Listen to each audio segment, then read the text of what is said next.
Welcome to the Empowered Team podcast. I am your host, Kari Schneider, and I am so excited to bring you this topic. I'm always excited to bring you these topics, so don't make it like it's a new thing. I love bringing topics that are going to get you the best results and optimize your performance in your careers, your businesses, your life, your physicality, all of the things. So I'm looking to help you optimize because this podcast is all about self-mastery for leaders, and you are a leader. You're a leader somewhere in your life with your community, your friends, your business, whatever it is. So let's go. Let us tackle this self-mastery. Today we are talking about the devil's advocate and the champion.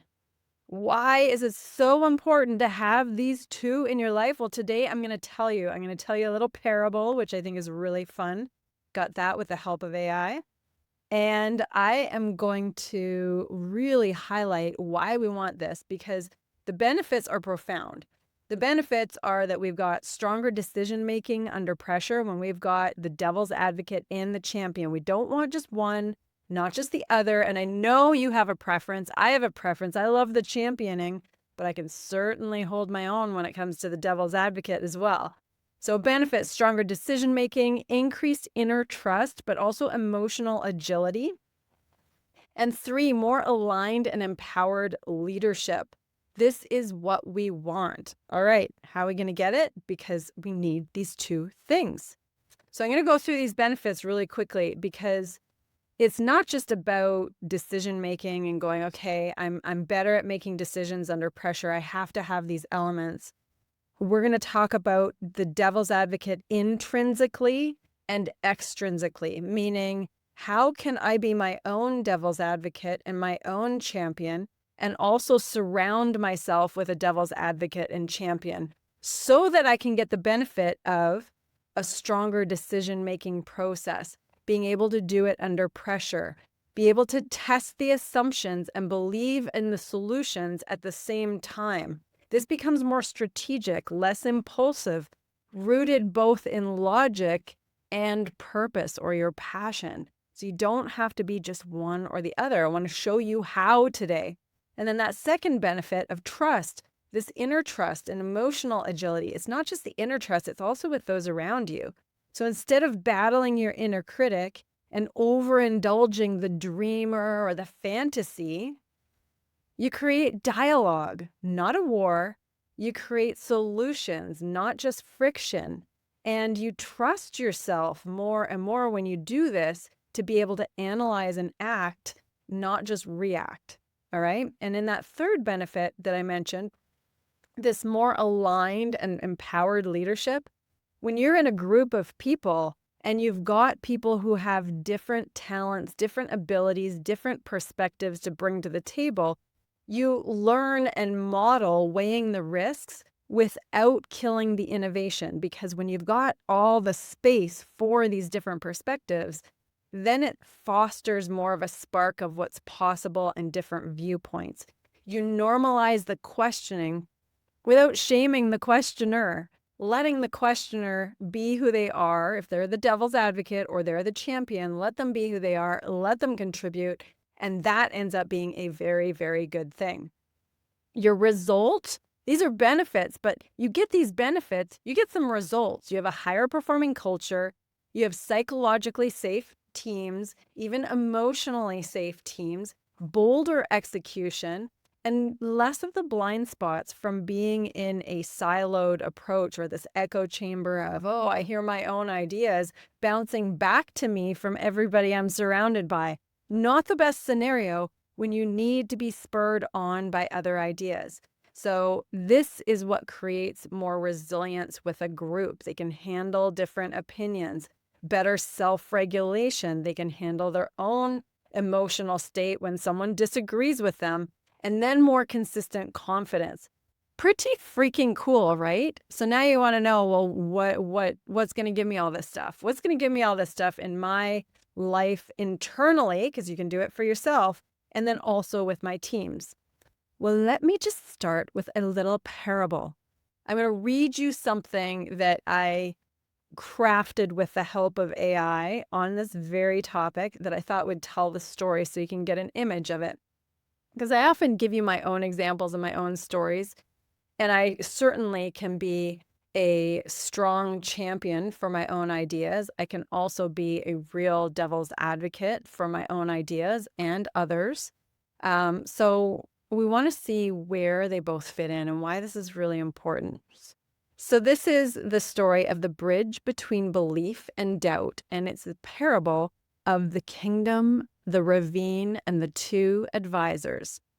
Long ago in the kingdom of Viridia, the people thrived, farmers, scholars, artists, and builders, all living in harmony. But the kingdom was split down the middle by a vast ravine. Deep, jagged, and ancient, on one side lived the builders of possibility, who dreamed, designed, and envisioned a better world. On the other side lived the guardians of caution, who tested every plan, warned of danger, and remembered the cost of failure. At the edge of the ravine sat the royal council, where two voices always echoed the loudest.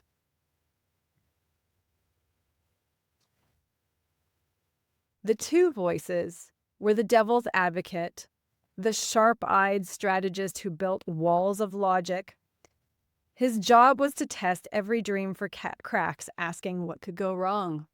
The other voice was the champion, a fire-hearted advisor with vision in her voice. Her job was to see the strength in the dream and ask what could be possible. One day, a young visionary came forward with a bold idea. Let us build a bridge to unite the two sides. Together we'll be stronger. The devil's advocate rose first. A bridge could collapse. The foundations could be weak. The cost too high. Have you tested the winds, the soils, the enemy, the cost? What if enemies cross? Murmurs of doubt rippled through the council. Then the champion stood. Yes, the winds may blow, but have you measured the strength of our will? What if this bridge brings not ruin, but renaissance? What if your doubts are not meant to stop us, but sharpen us? The room stilled. The king leaned forward. Both of you speak truth, but only one truth builds. And then he turned to the young visionary. Take his questions, use her faith. Your task is not just to build a bridge of stone, but a bridge of understanding. And so the young leader crossed the ravine with the devil's advocate and the champion on either side, not to argue, but to co-create. One cleared the danger, the other lit the path. And when the bridge was built, it did not just unite land, it united the people. Doubt and belief, caution and courage, finally walking together toward the future. That's our little parable, setting us up. I think that was fun. I like this just to really have a vision of how this is happening all of the time. It happens with every new idea. There's typically someone there who's going to poke holes in it, and someone else is going to go, oh, but it's great. And really, either side is going to support their own narrative, and that's okay as long as there's the willingness to bridge the two.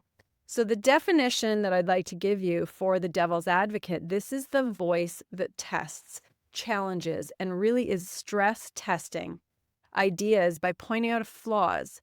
They want to know that this is going to stand. They want to see the flaws, the risks, the gaps.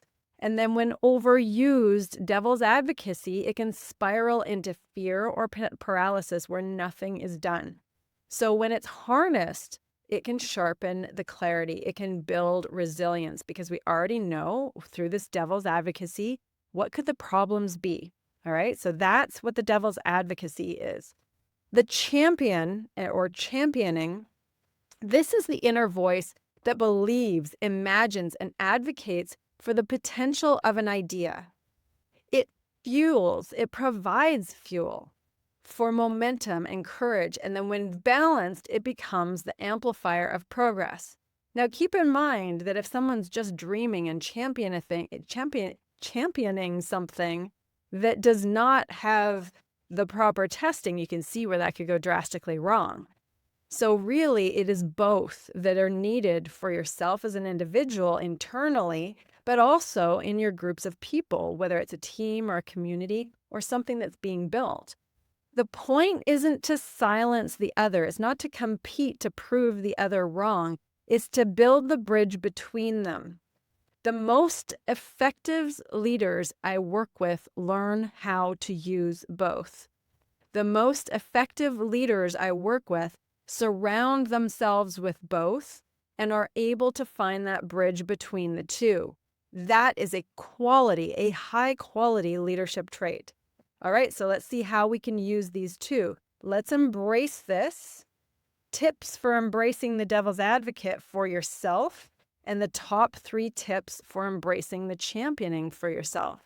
So number 1, if you have this internal critic, this is your devil's advocate, storming around in your head, doing all the things, saying why this is going to be a problem, why it might not work, what the problems might be, what the risks are, and you're running the risk of spiraling into massive self-doubt and perhaps paralysis analysis. We don't want that. So how do we harness this inner critic, this devil's advocate for ourselves so that it works for us instead of holds us back?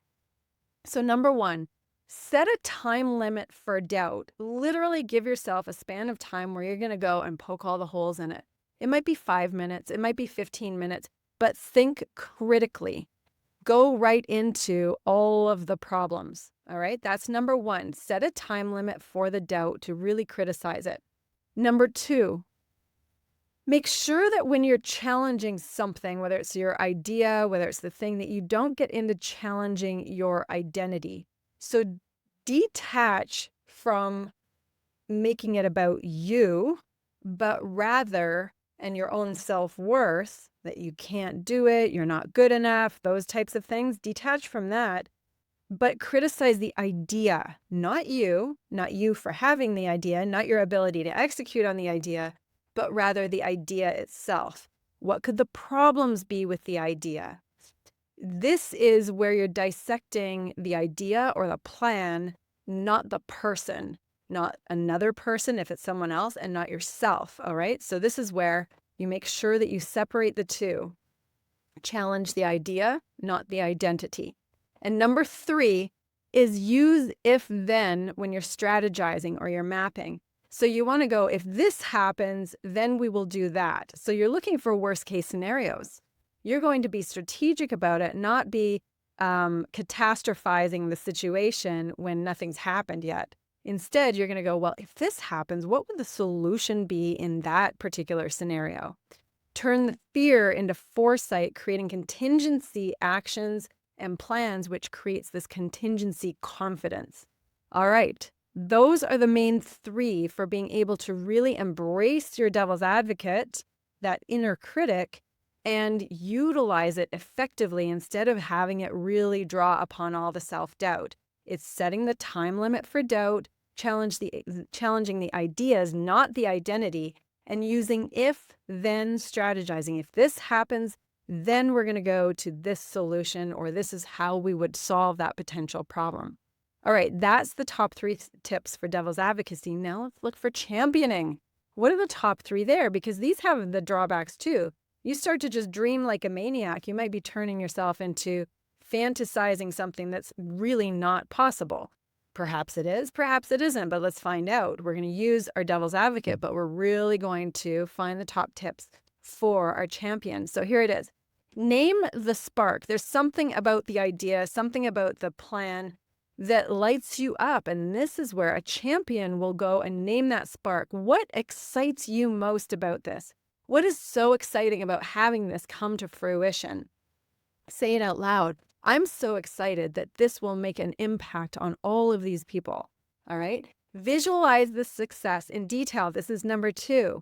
When you're championing, make sure that you really see how this is going to look when it comes to fruition. What are the details? What does it feel like? What does it smell like?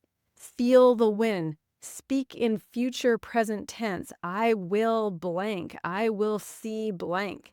So this is where it becomes more visceral. It becomes something in the body. You are starting to use your sensory processes when you're visualizing this. And research shows that a visualization like this goes a long way for increasing the success of it actually happening. This is why athletes use visualization all of the time. All right, the third one for championing, to really have a pro tip here, is rehearse your belief out loud. Ideas need bold language. If it exists in our head alone, we're only doing ourselves a partial service. We want to really go all out there. Words have power. So really use bold language. Speak as if it's happening now.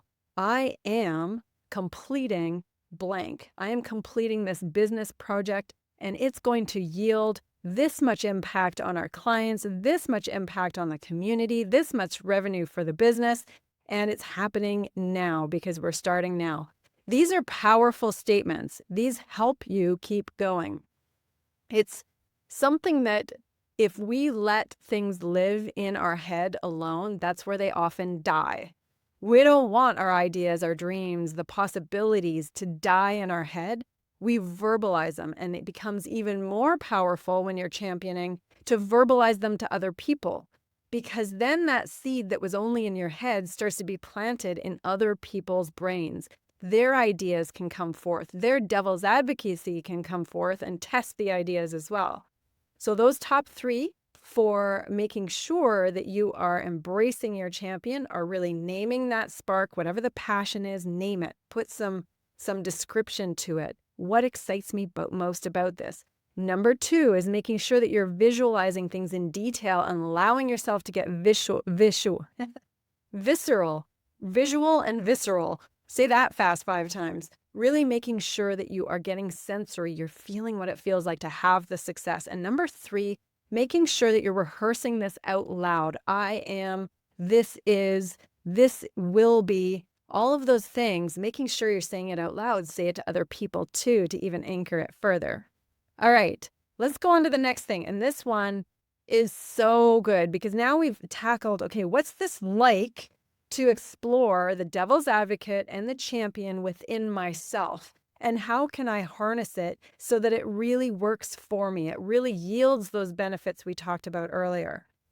Now, how do we do that to get even greater impact? Because it's one thing if I'm doing this for myself, but if I can harness this with other humans, that means your impact is greater. Whether it's in business, whether it's in a community, whether it's your own family, this is how you really make a difference for other people. So here we go. When you're looking for a devil's advocate, it is really important that you are looking for not necessarily someone who's always a critic, but rather a clarifier. There's a huge difference because if you're around the devil's advocate that is simply criticizing, poking holes, then you get the feeling that they're not actually advocating in this devil's advocacy for the situation or for you. You're getting the feeling that they just want to break you down.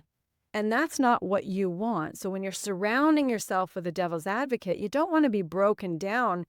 You don't want always criticism. You want clarification, so that really what's happening is that they're asking, well, what about this? What about this? They're bringing the sharp, the curious questions. They're not shutting things down, but they're stress testing them. They're checking the resilience of whether this is actually going to be something that's probable or possible or doable.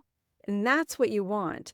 But you don't want it to feel like they are simply tearing it down, chipping away at it. So look for your devil's advocate, but look for the person who wants to clarify. Look at all angles, really stress test it. They ask questions like this. What are we not seeing yet? How might this break under pressure? What are the potential risks? Those are the questions your devil's advocate is going to ask, and it's going to come natural to them. It's something that will be easily coming from their perspective. Now, we also want a champion surrounding us. So what does that look like? We're not talking about a cheerleader, rah, rah, rah. That's not a champion. A champion cares about that stress testing as well. So the champion is a co-believer. A champion is a co-creator, but really sees your vision. That champion reminds you of what is possible when you forget, because I promise you are a human, and typically for all of us, the self-doubt creeps in. It's how our brain is wired. We have a negativity bias. So no matter how much we believe in something, there's going to be a day, a season, a span of time where our belief wavers, where we struggle. I have recently gone through that with this magical process and project, I should say, of Wycliffe Lodge. I've been working on it for almost 5 years. It has been a labor of love. There have been so many challenges, so many problems along the way. And something happened in my personal life recently that really shook my commitment. It shook my belief system. I literally got to a space where I was so immersed in self-doubt that I thought, am I just going to sell this all? Should I even bother seeing it through? I can't do this by myself. That's where a champion comes in. You've got somebody that's surrounding you that goes, come on now, let's step up. You know you want this. You've got this. You've put so much work into this, and it's worth it. Remember your vision. Remember how many people you're going to support, have them experience nature, have them have a better life, a breakthrough because of what's offered at this particular place. Remember why you're doing this, what really matters to you, what the spark is. That's the champion. The champion remembers the belief. The champion believes in the belief as well. And they have your back when you don't maybe have that self-belief in the moment. You're really struggling with perhaps a little bit of self-doubt. They remind you what's possible even when you forget. They say, I see it, even when you're not ready to take the action yet. They understand what you're capable of, even if you haven't gone there yet. That's the champion. They come in, they look for what's possible. This champion is going to say things like, I believe in this, and I believe in you bringing it to life, because that's who you are, and that's what you can do, and this is worth it. I believe in this. You don't need yes people. That's not what this is about. We're not creating silos and echo chambers. What we're creating is surrounding ourselves with the people who can see and believe what needs to be focused on so that you have the greatest clarity to be able to make those decisions, garner trust in yourself and other people, and really go forward with generating those results that are higher quality, that are better outputs than you could have just on your own with your own thinking. That's where they come in from an external standpoint, not just your inner critic and your own belief system, but rather the people around you who are really playing those roles authentically, not just putting a person in and saying, okay, you're going to be the devil's advocate. Make sure you ask these types of questions. No, someone who is truly naturally that. They want to test it. They really see the problems and want to make sure those problems are either solved for or mitigated ahead of time. So this is what I challenge you to do. I challenge you to nurture your devil's advocate within you, not the negative version of it that's going to hold you back and create self-doubt, but rather the one that's going to look for solutions because they've tested the problems. Develop that inner champion for yourself so that you can keep championing what you believe in, and then make sure that you're surrounding yourself with the people who really can do those very things around you. So you're not just listening to your own thoughts, but rather you have perspective with people around you. This works. It is strong. This is the thing that yields those results. Remember those benefits? Stronger decision-making, especially under pressure. Greater inner trust, not only within yourself, but when you have other people with your team. And also this aligned, empowered leadership, because what it creates is the bridging of the gap between the two, the strong belief in possibility and the potential of what are the risks, what are the challenges. Bridge that gap, and that's how you end up stepping into greater leadership, self-mastery for your own leadership, but also with other people. So here's something I offer you right now. Go ahead and take a journal, or just think of this if you're driving in the car, wherever you're at. Go ahead and ask a few questions of yourself. Where in life are you listening only to one of those voices? Perhaps only to the devil's advocate and it's really holding you back from taking action. Perhaps only the champion and you're really missing some things that have caused you some major problems. Where in your life are you listening to only one of them and not bridging between the two that really elevates your own self-mastery, your own self-leadership? Also, where do you need to strengthen one or the other? Where do you need to strengthen the devil's advocate? Where do you need to let your champion take the lead and fuel the fire? Ask yourself these questions in different contexts of life. I usually suggest within the self and how you're mastering your own self and your own life, within the context of your relationships, whether they're close relationships or work relationships, and in the context of your career or mission. Where are you listening to only one? Where can you develop one? Where can you develop the other? Go ahead and ask those, even journal about it if you'd like to.